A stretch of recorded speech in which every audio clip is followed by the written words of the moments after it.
Welcome to Remembering Tokyo 1964, a special event brought to you by the Friends of the Markham Museum, coming to you live from the grounds of our beautiful museum in Markham, Ontario.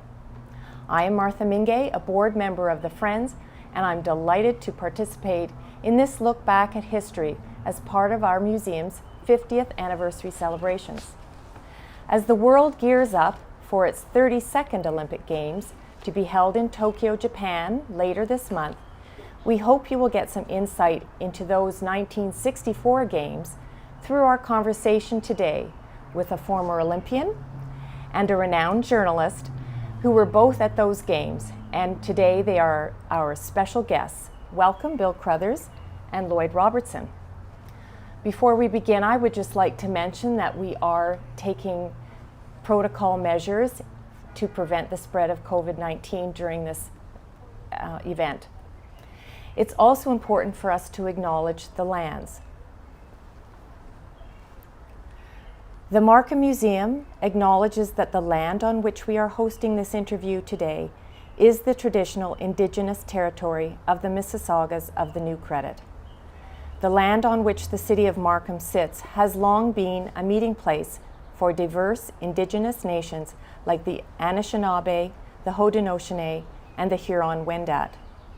The museum recognizes that the Williams Treaty encompasses the area we are on today.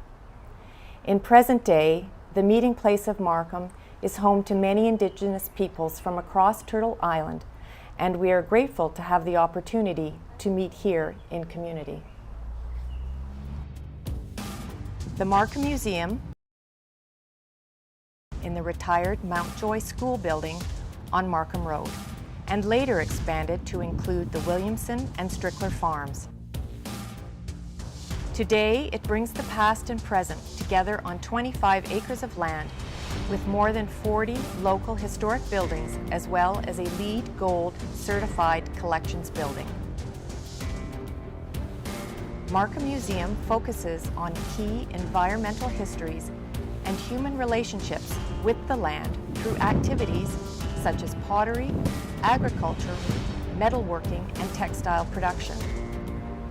It connects with the cultural histories of all people that make and have made Markham their home through exhibitions, school programs, public programs, camps, research facilities, and more. The Friends of the Markham Museum is a foundation that supports the museum's activities and raises funds to support special projects for the museum. Hello, I'm Mayor Frank Scarpitti. I'd like to begin by congratulating the Friends of the Markham Museum for hosting this exciting virtual speaker series as we count down to the 2020 Olympic Games in Tokyo. Markham is home to many exceptional and accomplished athletes, and we are happy to celebrate our long and diverse history in sports. Our community has always been big supporters of athletes, both past and present, and we come together to nurture the future athletes that one day may take to the world stage. I know that many are excited to support Team Canada as the Summer Olympic Games are about to begin. And what better way to get into the Olympic spirit than to relive an incredible Olympic moment that took place in Tokyo in 1964. Thank you to our two honored guests, Markham's Olympic silver medalist, Bill Crothers, and the Order of Canada journalist and news anchor, Lloyd Robertson, who covered the Olympic Games in 1964. To everyone tuning in, please enjoy this intimate conversation with our honored guests, two of Markham's finest. And to all the athletes of Team Canada, we'll be rooting for you, and we'll be rooting especially loud for those team members from Markham. Wishing you all the best as you go for gold in Tokyo. Go Canada, go! Thank you to our mayor for those introductions. I'd like to expand on those introductions and welcome our former Olympian, Bill.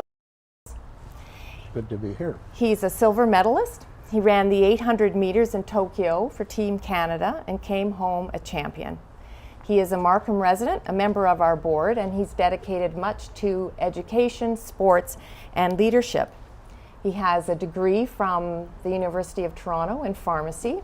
He was the local pharmacist here in town for many years, and I remember those days. And he has earned his way into the Ontario and Canada Sports Halls of Fame. And he has also earned many other honors. So I'm pleased to welcome Bill Crothers, local Olympic hero, to this conversation. And I would like to now introduce Lloyd Robertson. It's hard to introduce someone who's so familiar to so many in our audience. And I hope that my introduction doesn't fall short of the accolades that you really are due. You have an authoritative news voice that's instantly recognizable. You're a seasoned news anchor. You've received many honors, including being named to the Order of Canada.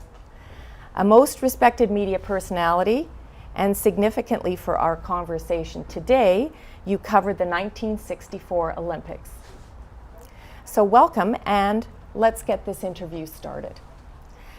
I would like to maybe begin before the Olympics started, the build-up to getting to Tokyo, and maybe you can tell us a bit about the build-up to the Olympics, what was going on in the world. Japan was the first Asian nation to host the Olympics that year after having it been canceled in an earlier time. So Bill, maybe you can start by just giving us some ideas about the getting to the Olympics, training, making the Olympic team, and that sort of thing. Well, I guess for me, it probably started that when I got to high school, I always had dreams of competing in the Olympic Games. During our summer vacations, when the previous Olympics, I would get to the newspapers as fast as I could to see how the Canadian athletes did in the previous day at the Games. In those days, the news came a couple days after the event. I was actually competed in my national championships in 1960, and I was second in the 400 meters, and my time was 1/10 of a second too slow to make the Canadian team. So by the time 64 came around, it was in those days, the Olympics, of course, was the biggest individual track event in the world, but it was not the only one. So I competed in an awful lot for 4 or 5 years. We'd run a dozen indoor track meets across the U.S. and Canada. In the winter time, we traveled out to a lot of places in Canada in the summertime. In the year before the Games, I actually won the American AAU championships at 880 yards, which is the 800 is the Olympic equivalent to that, and actually was the last non-national to win a national championship in the U.S. Championships. Later that summer, they changed the rules and it wouldn't let non-citizens compete in their national championships. Oh. Can I just interrupt you for a second and ask you, were you at school at the same time when you were preparing, and did the U of T help you train? I actually achieved my degree the year before, in 1963. Okay. I took a month off school in those days, I mean, to go to the British Empire Games. They were called British Empire Games, those, in December of 1962. I took a month off university, but not the year, just a month off that I missed classes, and I got permission from the thing. So, and then there was a build-up and an awful lot of competitions between now and then, and I was ranked in the top 2 or 3 in the world in the Games before the Games. So we have a celebrity here besides Lloyd. Well, and I just was wondering too, in terms of the track, I understand that cinder track used to be the medium of the track, and most of us probably wouldn't even know what that is. Yeah, it crushed and fine thing. In Tokyo, it was crushed brick, so the track was red. But the spikes were long. On that side there, yeah. These are the spikes that I wore during the Games. So, and the Olympics in '64 was the last big time that spikes this long were worn in an event. The way it impacted me in Tokyo was the lines where normal tracks the cinder tracks, they would use some chalk to have the lanes line the lanes around the track. In Tokyo, it was a plastic that was nailed into the track. Oh, wow. So the thing that always entered my mind was don't run on the thing so that the plastic doesn't get stuck in the thing. So I ran the whole race just outside that so that I wouldn't take any chance of getting in or stepping on the plastic. It probably wouldn't have made any difference, but to me it was an issue at the time. But Are they canvas? Is that what they're made of? Or no, they're very light. are they leather? Suede? Yeah, I just they'd think be a that form of. people watching might wonder. It's hard. They're a leather upper and rubber, and in those days we only had 4 spikes. The spikes they wear now, we'll have about 20 or 25 pin spikes, what we call. So, and the spikes today are a lot even lighter than these. These were not very heavy, Yeah. but the ones they're wearing now are lighter, and they have a little bit of a spongy thing to them. So. But that was we getting ready for the games. The games were in October, so we really didn't have a whole lot of competitions that summer. And prior to the games, my coach wanted to get a couple of good tune-ups. So one of them, I was playing golf all day, and I got to the up in Thornhill, and we trained down at Varsity Stadium at the University of Toronto. I got down to the track for the workout, and I just said to coach, he says, I'm a little tired, had a game of golf today, can we take it easy tonight? And he says, oh, don't worry about it, we're just going to do an easy run through.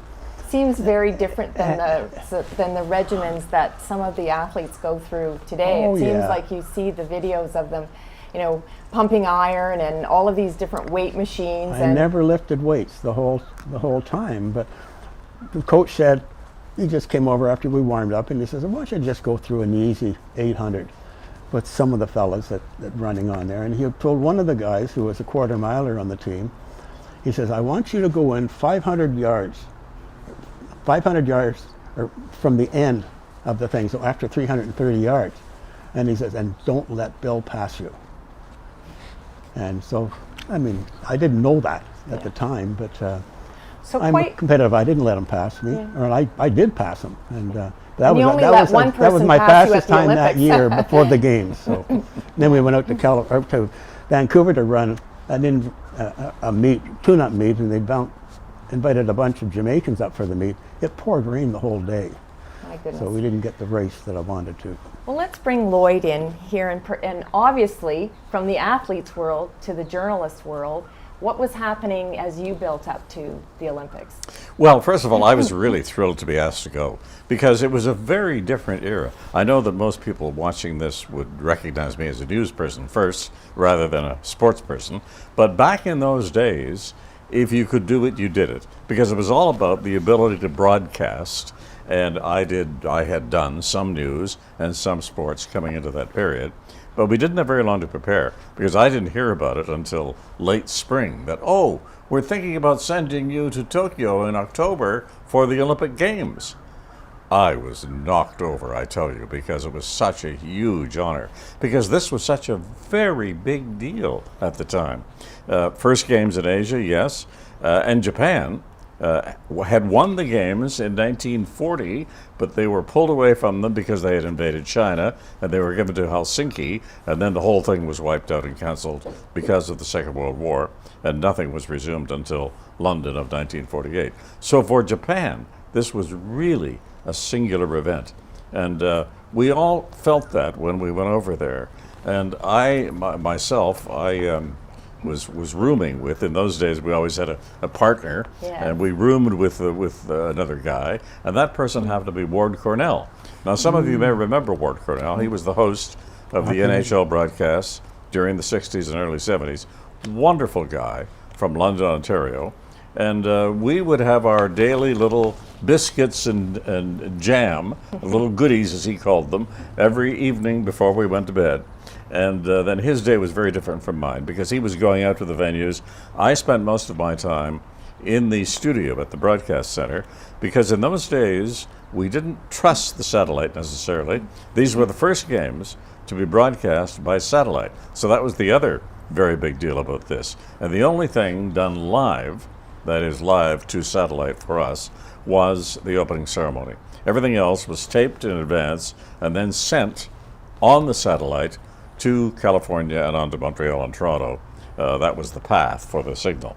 And apart from the opening ceremony, which, as I say, was live. And the opening ceremony in itself was one of those moments I remember as being a key marker in my life, because there, as Ted Reynolds and I did the commentary on the opening ceremony, straight across from us in the stadium was Emperor Hirohito of Japan and his Empress. And 15 years earlier, he had to pronounce what he described, I think, as the great humiliation. That is, they had to surrender to the Allied forces because the A-bomb had been dropped. And it was a moment of deep reflection for the Japanese. And there was a young man who carried the Olympic flame. I've got his name here, Yoshino Sakai. He was born in Hiroshima the day the bomb dropped in 1945. And he was there to run up to light the flame. And there too, the stadium was totally in silence because everybody recognized how symbolic and important this was. Because this was Japan coming out of itself saying, we are now on the world stage.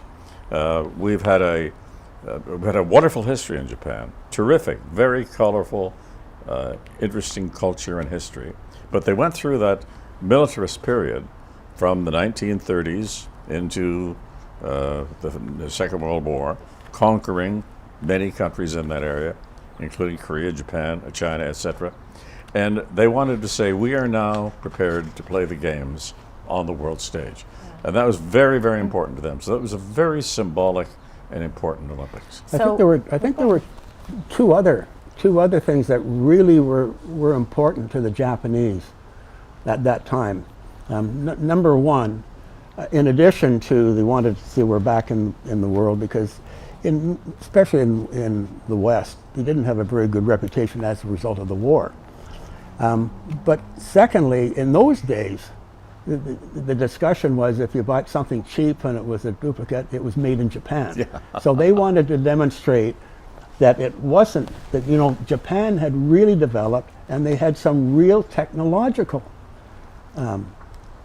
things going on in Japan, and the video and the cameras and the such, and it was their coming out, in a sense, to the world from a technological And the interesting thing there, Bill, is that it was the U.S. that turned them into a more capitalist society after the war. Yeah. And then, of course, they began to outcompete the Americans on the technological side, you know, with television sets. All those big companies, Sony, Hitachi, Toshiba, they all came out of Japan, and they all came out during that period. So Japan, in fact, was dwarfing its conqueror in so many ways. Yeah, well, I think I'm going to sort of bring us back to the Olympics a little bit, and it was an important moment in history for sure, and that's a very important part of why we're having this conversation today, just to learn about some of the climate, but more, I think we're interested in your personal stories a little bit more. So now we've built up to Tokyo, and you're in Tokyo. Bill, where did you put down your suitcase?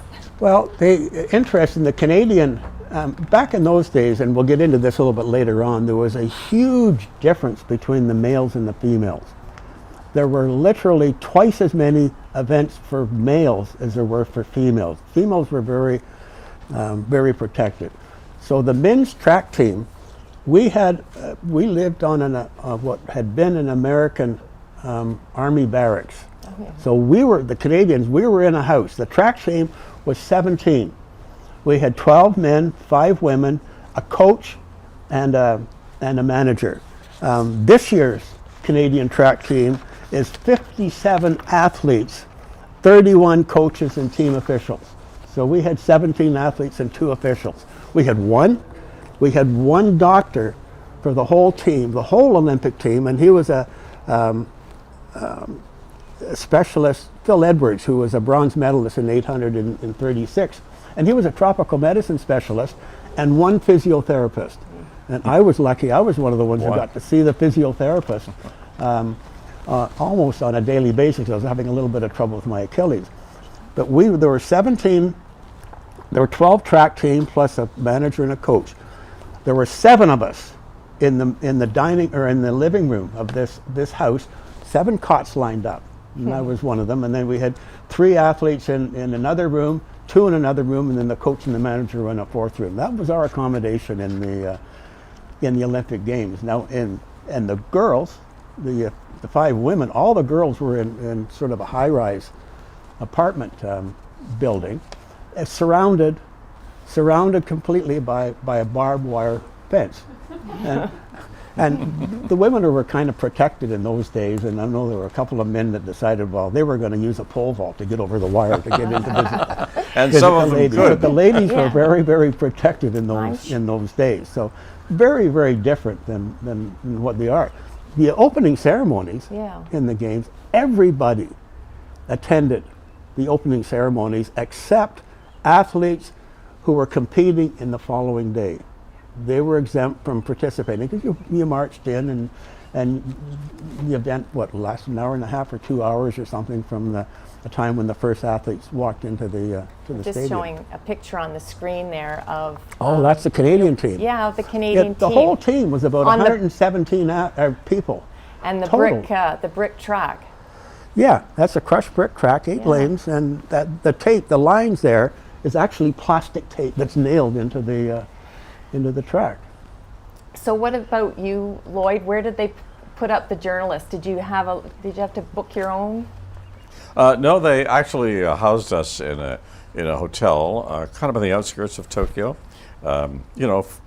Price was a big factor, and we all shared a room. As I mentioned, I shared a room with Ward Cornell, Ted Reynolds, Steve Douglas. Some of these names people may remember from that era. All great sportscasters, and we had our daily routines. Mine was to, for the most part, stay back at the broadcast center to watch all the feeds coming in from the venues, because we had to package 1 hour a day, which would then be sent by satellite back to Canada. So my day was early morning till late evening, and every day during the Olympics, something to do that occupied my time fully. I didn't have time to pole vault to see if I could pole vault over into the women's quarters. Well, that's probably a good thing anyway. Sounds like it might have got a few people into trouble. So the day of the race, this Yes. is a big build-up, and just give us an idea. I'm nervous today just interviewing you gentlemen, but how about the day of the race? Well, you need to start. The track and field, I'm not sure what actual day it was. The swimming used to be in advance of the track and field, and the track would start as the swimming finished. On the first day of track and field, I had the heats of the 800 meters. The second day, we had the semifinals of the 800 meters. And they had 3 semifinals, so the first 2 in each heat plus the next 2 fastest losers made the finals. The third day, they had the finals of the 800 meters. The fourth day, I had the heats and the quarterfinals of the 400 meters, and the fifth day, I had the semifinal of the 400 meters. I didn't make the final. If I'd made the final, I had to run the next day too. But you get really nervous as earlier in the day. You really start to get nervous, and you get nervous for 2 reasons. Number 1, you get nervous about the race, and number 2, you all feel nervous that if you do qualify, you're going to get nervous the next day, and then the next day. Once the race starts, the nerves disappear. But And you ran like the blazes. well, no, then you worry about the other competitors, but you don't worry. There's 35,000 people watching. You don't even think about them. But Yeah. Did you feel the other competitors around you in that race? of course, Yeah. yeah, you knew exactly where they were, and I was fairly confident in my heats in my quarterfinal. The final, your hope. To me, there used to be 3 categories of athletes in the games in those days. One is the very few number, maybe 1 or 2 I'm just going to show in, you in each event, who really had a chance to win, or they were among the favorites. There was another group that they didn't really think that they were competitive, but it was a huge games and an opportunity for them. And the middle group were those that, if they did well, their objective was to make the final, and if they did really well, they could get a medal. Yeah. And I think I was in the middle group, but I didn't realize that I was quite as good as I was. Do you think the timing has changed because they stopped using a stopwatch? No. That was, since then, they've used an electronic timers. They still use the starting pistol, but they time it everything electronically. The way they did it in those days, they took a photo of the finish, Okay. but they hand timed the thing, and then they used the photo to give the splits or to correct any of the split times. The time that I ran, when I finished second in there, I became the second fastest person ever to run 800 meters. Snell, the fellow who won, was the only one who had ever run faster, and I was faster than the world record he broke. Yeah.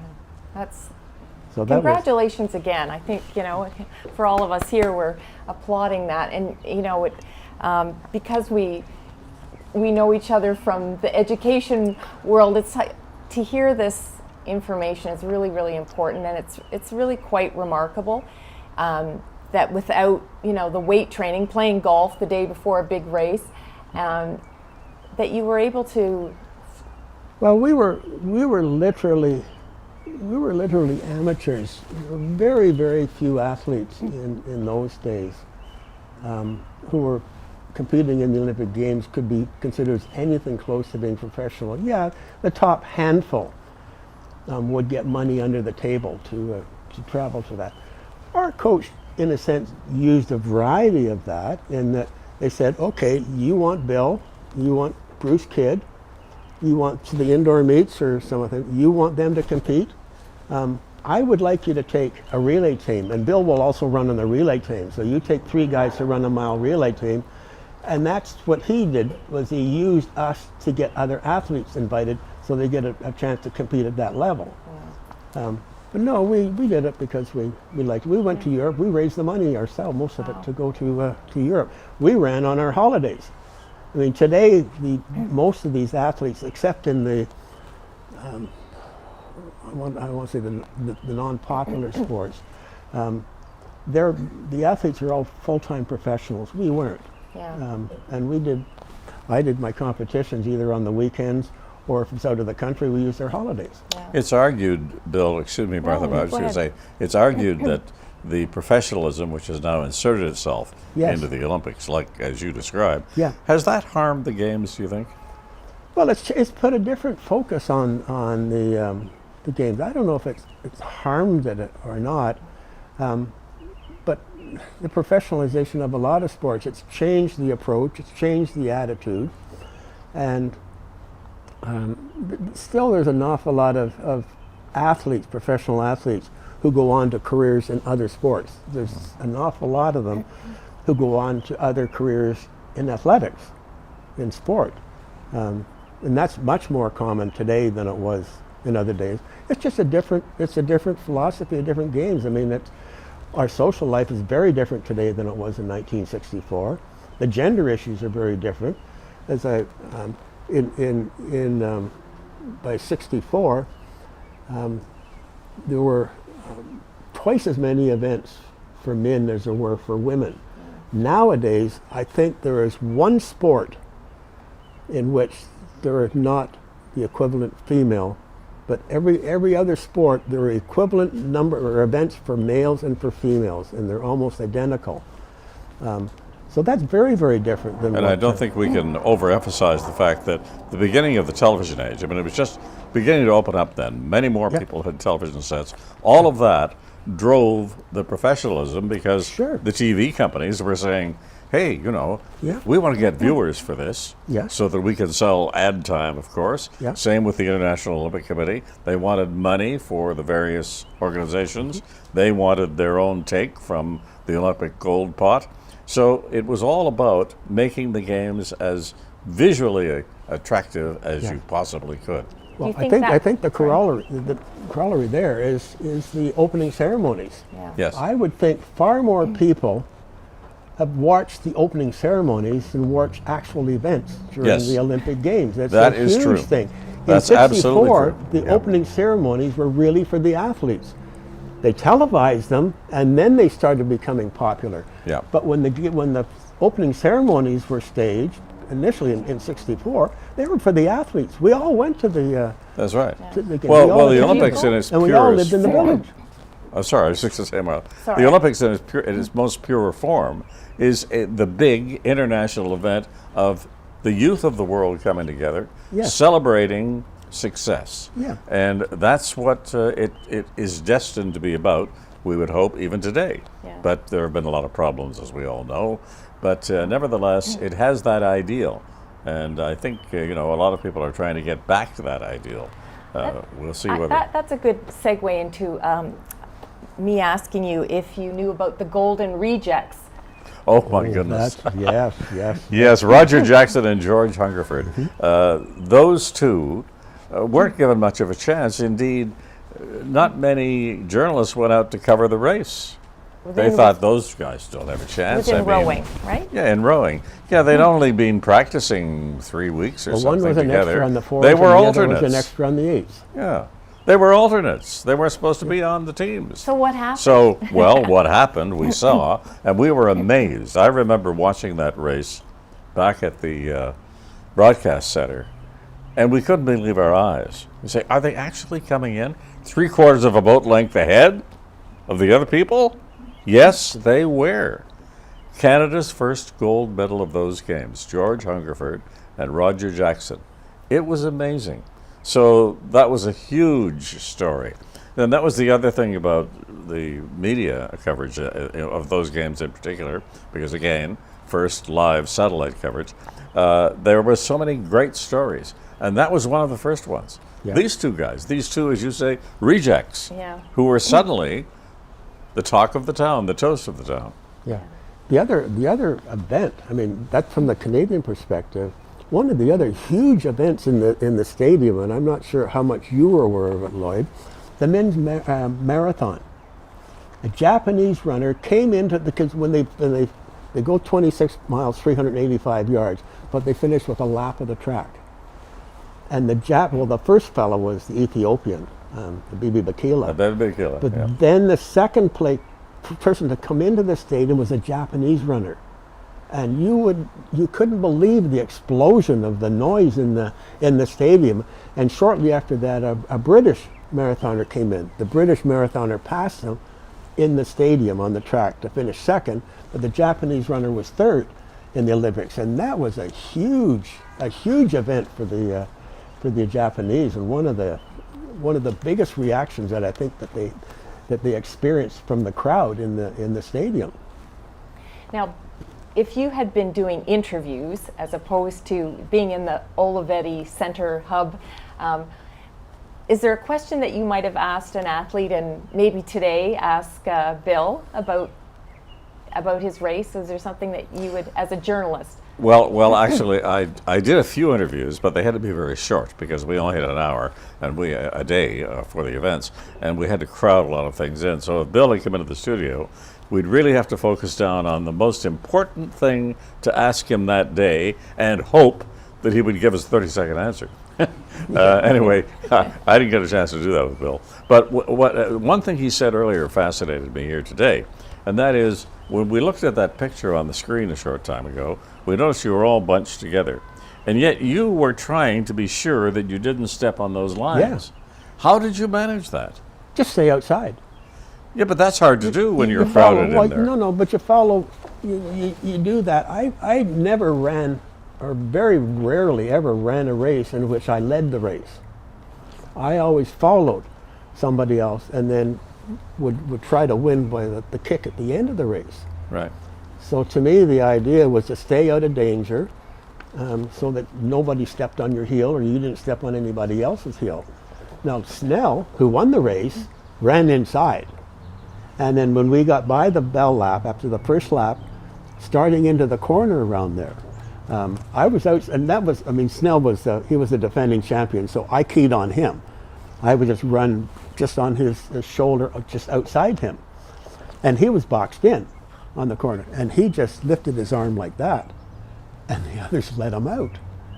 And he got out into that. Did they have any choice but to let him out? Well, he was pretty big, pretty strong. Big guy, yeah. Yeah. And then he got down the backstretch, and then he sprinted away with about 200 meters to go. And I didn't really go. Peter with him. Snell from Australia. New Zealand. New Zealand. New sorry. Zealand, yeah. He won the 800 and the 1500 that year, and he won the 860 Yeah. in Rome. So, but that's, you learn, and this is part of the build-up to competing at that level, is you learn how to run on the track, and you learn how to how to position yourself. And to me, it was more important that I was willing to run an extra 5 or 6 yards by not running on the rail and running out in the outside of lane 1, rather than take the chance of getting boxed in and have to use extra energy to get out of the box. Yeah. Do you think you and your colleagues were glad to say goodbye to the cinder track? Yeah. Yeah. Yeah. What did they replace it with? Which? The cinder track. Oh, they're composition tracks now. And actually, I had experience because in 1963, the American AEU championships were run on a hard asphalt rubber track. So you wore pin spikes on that. But it throws you up a little bit more. The hurdlers, for example, were having trouble getting their steps right between the hurdles, and they were coming into the hurdles too fast because the spikes would grip the track and they wouldn't move a slight bit like they would on the stuff. But that was the first one, and then that was the first international level meet, the US AEU Championships in '63 in St. Louis. And the Olympic Games in '64 was the last one that would be what they call a competition or a composition track. Then they're all a form of rubberized asphalt. Okay. It's the same as basically the same as the football fields. Yeah. Oh, That okay. are all right. The same basic material material. that they use on these.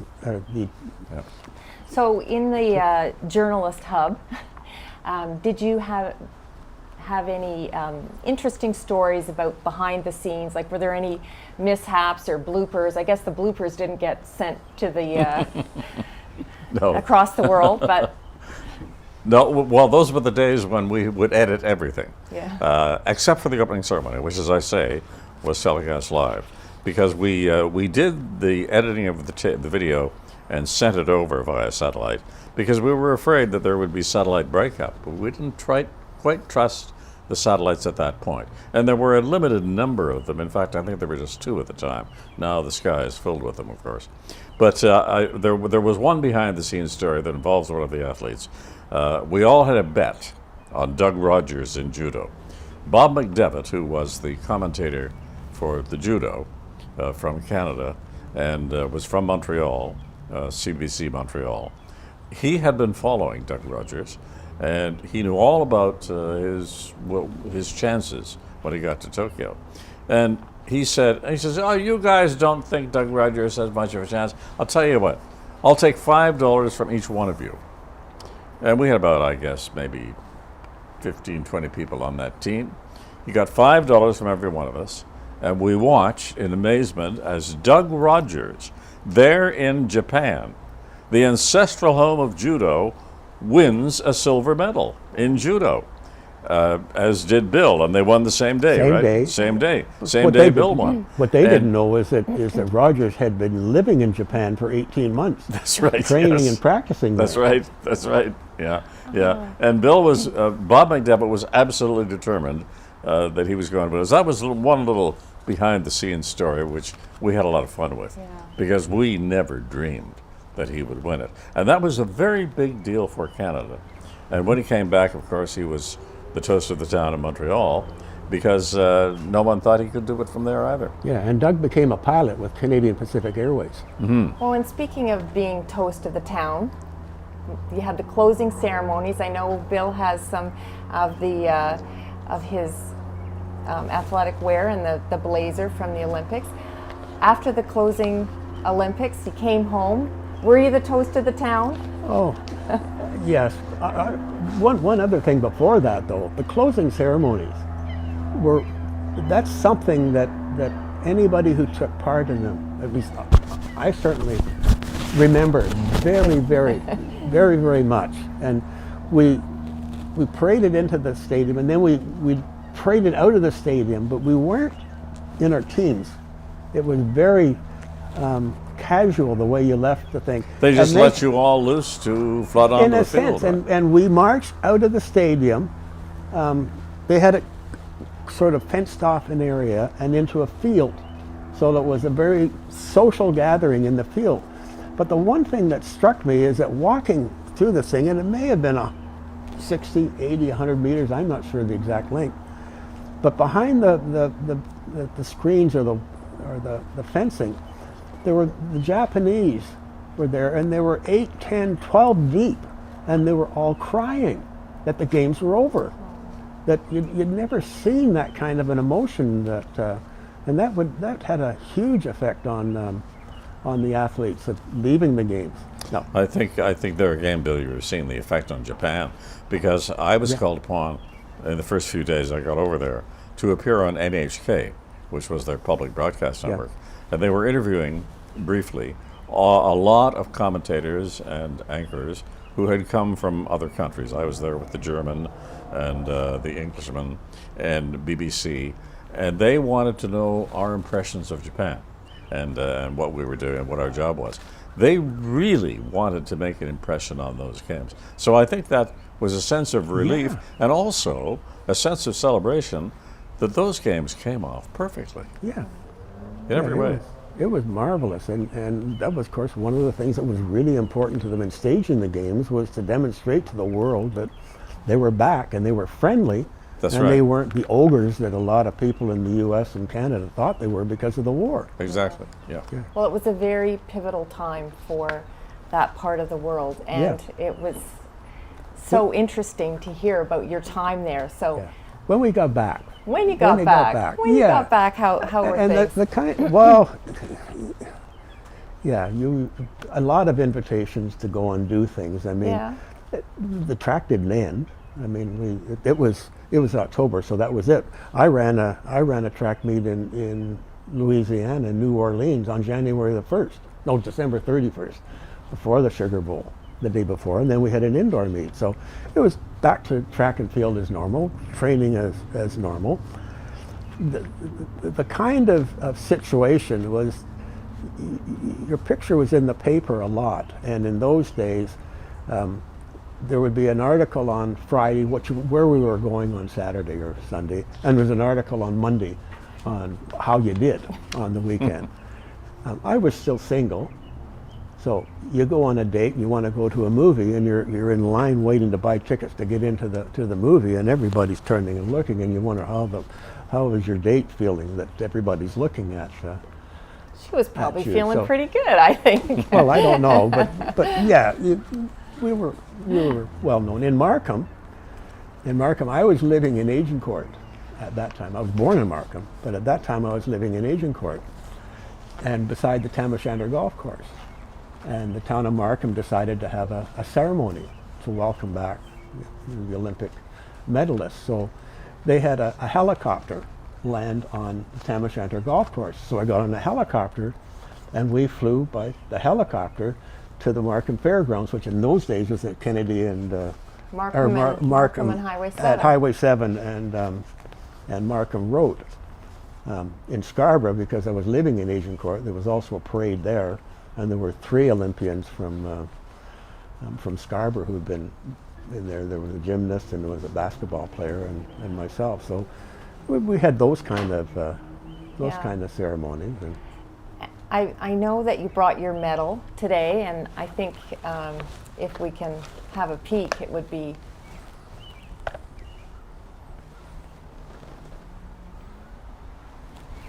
Have you seen this, Lloyd? Yes, I've seen that and the silver and the gold around people's necks. It's very detailed. It's beautiful. Very detailed. Yeah. And it's kept somewhere special now, is it, Bill?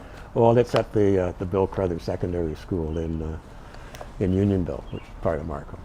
Yeah, and that's something that happened in the years following the Olympics for you Yeah. was to have a secondary school named after you. Yes, I think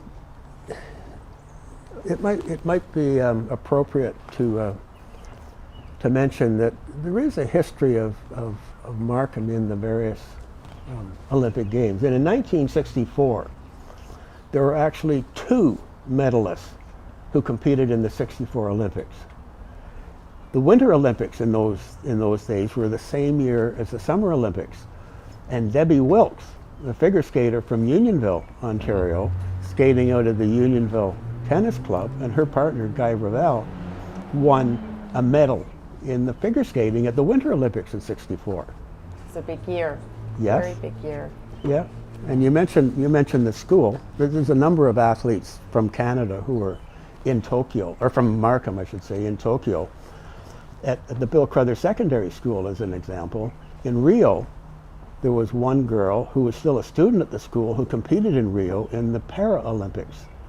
This year, there were 7 alumni from the Bill Crothers Secondary School that are in Tokyo. There would have been 8. There would have been 8 if the basketball team had made it, but they lost out in their very last qualifying match, as well as all the other, there were 4 or 5 other athletes from Markham who were in Tokyo as well. We did invite the audience to give us questions, so I've got a couple here, and first one I guess we'll go with is to Bill. Were there any stories from the athletes' village that you could give us that, like meeting the other athletes? That's sort of an inside scoop there. Yeah, we met. We got to know the other athletes in your event and the other athletes on the Canadian team. I traded a jersey. I got a jersey from an athlete in Ghana that he was on their relay team. That he's got my outfit, and we traded outfits from the games. There was another question here too, and maybe Lloyd could answer this as well. The question is to Bill, but I'm going to ask Lloyd what, from the journalist perspective, we were talking about fans. What do you think will be the effect of having no spectators or fans at the Olympics this year? Well, the Olympics for several years now have been essentially a television event, and the fans who are there are usually, they come from all over the world, of course, but the majority of them would be from the home side. So I think the Japanese athletes will not have the advantage of having their own compatriots cheering them on. Yeah. But some of the other athletes, they'll go about their business as they always do, and they will compete. And it's a surprise to a lot of people, I think, that these games are even going forward. Yes. Because up until very recently, the 80% of the population of Japan didn't want them to continue. But the government pushed it hard, the IOC pushed it hard, and now the event is going forward, of course, but under very limited conditions with no athletes. So it will be a staged Olympics for television. You'll see all the events. I'm sure it will be beautifully photographed, as it always is. But the athletes and the media who are there are under a bit of a threat from COVID, I would think, because the Delta virus, which is now raging through the world, is prevalent there right now, and the country is under a state of emergency. They could have, I think, delayed these. They canceled during the Second World War, during that crisis. This was an international crisis, but they didn't want to make it move. I think after one cancellation, most of the athletes wanted to compete. Yeah. Most of the athletes too, and sure. most of the sports have been holding competitions in the last year without spectators. So from the athlete's perspective of those that are there, other than the fear or the worry about the thing, it's a competition. Yeah. And the competition, the fans aren't on the audience aren't on the. Do you hear that roar in your ears? Did you hear that as you were racing? And a lot of the athletes have said in interviews building up that they will miss the spectators because that fan cheering sometimes spurs them on, especially in team events, I think. Well, the team events, yes, and some of the events, like if you've seen the high jumpers and you've seen the pole vaulters, for example, and they'll be on the runway, and they'll be going like this, trying to get the rhythm in the fans, so that they, for their steps into the jump. Oh, really? But most of the athletes, they hear some of the stuff, but that's not affecting their how they run or such. Kinda tune it out, they can maybe. tell. You can tell if they're like in a distance race or a middle distance race by the reaction of the fans. They can tell if somebody's close to them. Okay. So that's the one thing that. But they're used to it now. They've all had this for the better part of a year that they've had, and so many people have lost out because of the games. And you know, if you go back into a couple of years ago, 84 and 88, with the boycott of the games in Moscow, and then the reverse boycott in Los Angeles, a lot of athletes lost out of the games, and I think that's probably one of the reasons why they didn't want to cancel. Well, it's understandable. I mean, you're building up, Yeah. There's a time for you to go. Yeah. And if you don't go now, this year, Yeah. you may not be around the next time there's a games Yeah. in order to compete. Yeah, yeah. Well, we have a very limited. Yeah. The professionalism is changing that a bit, because now they can keep at it. I mean, back in the 60s and 70s, the only athletes that really were sort of professional in a sense, a lot of the American athletes were university students, so they were on scholarship. So they were, in a sense, the scholars and athletes. The Iron Curtain countries were just starting. A lot of their athletes, like East Germany and the Soviet Unions, were in the army. Yeah. So instead of having a 4-year competitive cycle, they had 8 or 12 years. So they had 2 or 3 games. And in those games, Germany in '64 competed as one team, both East Yes. and West. Yeah. South Africa was not allowed to compete. It weren't. was the first time Yeah. they put the apartheid ban into effect. And also the Soviet Union, the old Soviet Union, won the most medals, but Yep. the U.S. won the most gold. Yeah. I think that the political climate, the world climate, world events have always impacted the Olympics every year, every time. And Absolutely. it's just, this one is, worldwide, as we know. The very next games, 1968, the Black Power salute. Yes. With, Oh, yeah. I was there in '68, and that was a big event. So no matter what, But in Japan was the first one that, I mean, Japan had won it in 40 and so got to hold it in 64. But they really wanted it for the reasons of trying to convince the rest of the world. Yep. In 68, Mexico had it, but Mexico really went another step further, because for every day that you had tickets for any of the competitions, you had to book 2 days of a stay in another part of Mexico, or either Yes, it that's may have been right. 2 or 1, but they used that to build up tourism in Mexico. And if you wanted to visit Mexico City and see any of the games, you were required to purchase and use visitor or vacation time in some other part or 2 other parts of Mexico. I'm going to just take a pause here, because we're very fortunate to have one of the darlings of this year's games sending us a message. Oh. So let's have a listen to Andre DeGrasse. Here, I want to congratulate the Markham Museum on its 50th anniversary. I'm looking forward to the Olympics in Tokyo, and I hope that I can be as successful as Bill was at the Games in 1964. I'm inspired by all the Olympians that came before me, and I'm proud to represent Markham and Canada at these Games. We're really rooting for Andre and some of the other some of the other athletes, of course, today coming up. So I just have a question here. Bill, did you ever defeat Peter Snell in a subsequent event? Yes. Oh. Yes. And the answer is yes. Okay. Actually, twice. Twice. Yes, because in '65 they had at Varsity Stadium in Toronto, they invited Snell in June in 65, we ran a half mile in Varsity Stadium in Toronto, and I beat Peter then, and then we ran again in Oslo later that summer, and I won that race as well. So No, a true champion. Good, Bill. yeah, but this is after two games in which he's won 3 gold medals at the Olympics. Of course, he's going to be down a little bit. And Lloyd, I I haven't. wasn't about to show any mercy. But, Oh, well, that's good. I mean, you got to be competitive. You're going to be a winner. So, Lloyd, another question from our audience is, from a media perspective, what would you think would be the most different today versus 1964? Well, bigger is the thing. The games themselves have gotten a lot bigger. More nations competing. More interest overall. I think television did wonders for the Olympic Games.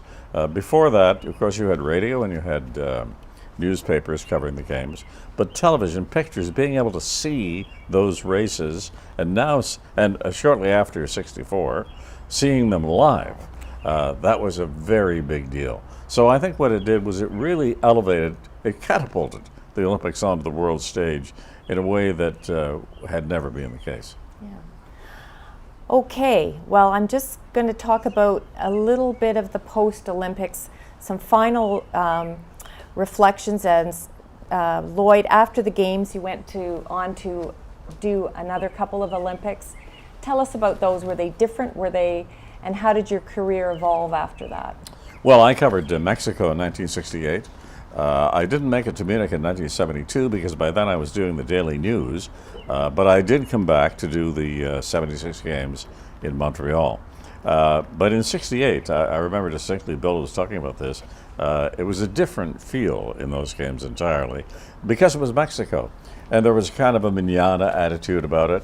And there was some criticism of the organization there from the media. There was a lot of picking away in some of the columns about the media and the coverage and the organization of the games. But what I remember distinctly was the closing ceremony in Mexico, and they were playing their guitars and singing, and it was a wonderful aura in the stadium that night. And it was almost as though the media at that point said, okay, all is forgiven.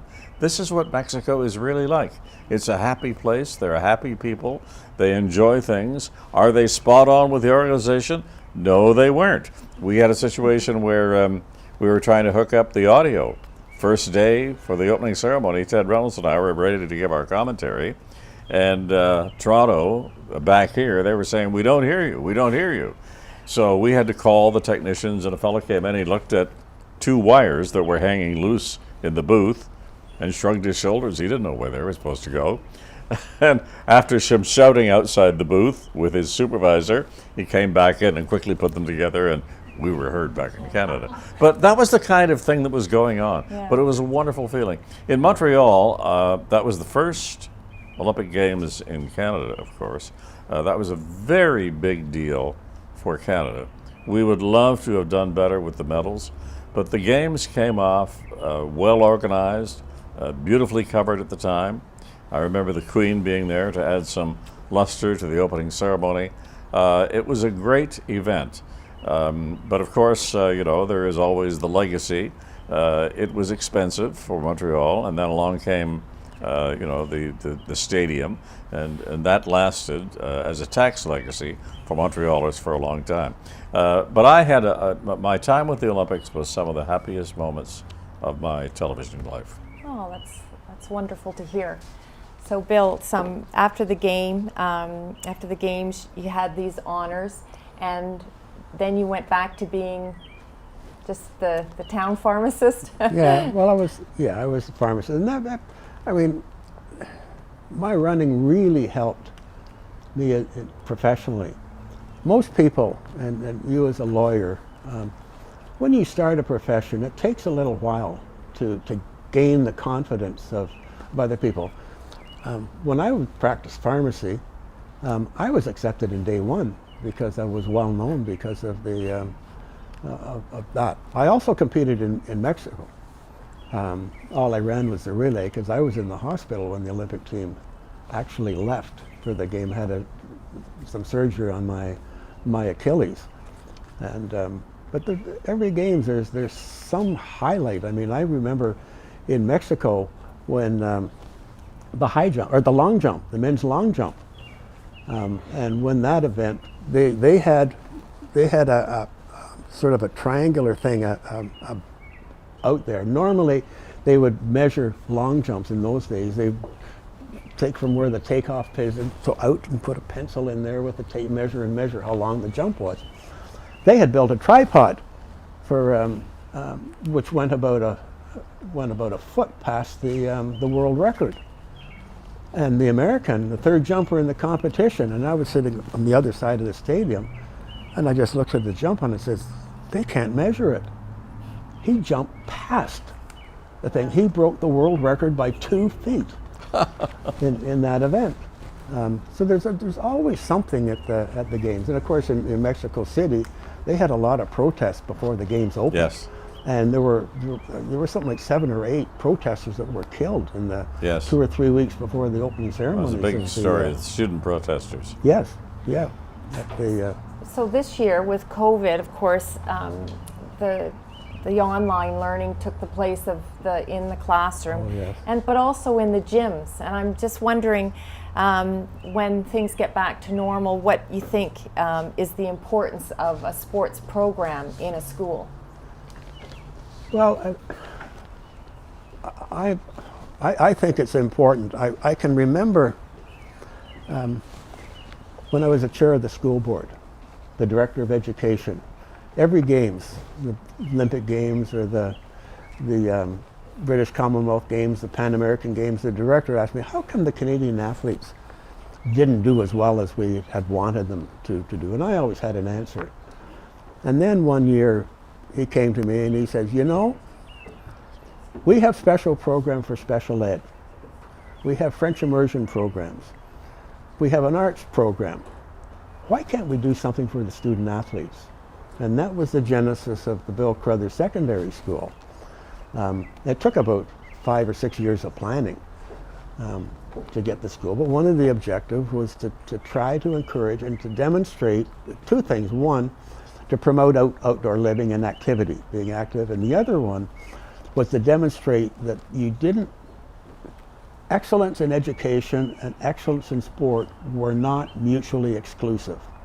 That you could do both, and you could excel in both. So that's obviously a belief that I have, and obviously a belief. And I used to go around as a result of my competition. I probably visited 200 schools in the province, talking to kids about education and doing something well. Mm-hmm. That I used to tell the kids, every kid, I says, every single one of you in this room, you can do something better than every other student in your classroom. The object is to find it, because an awful lot of people don't.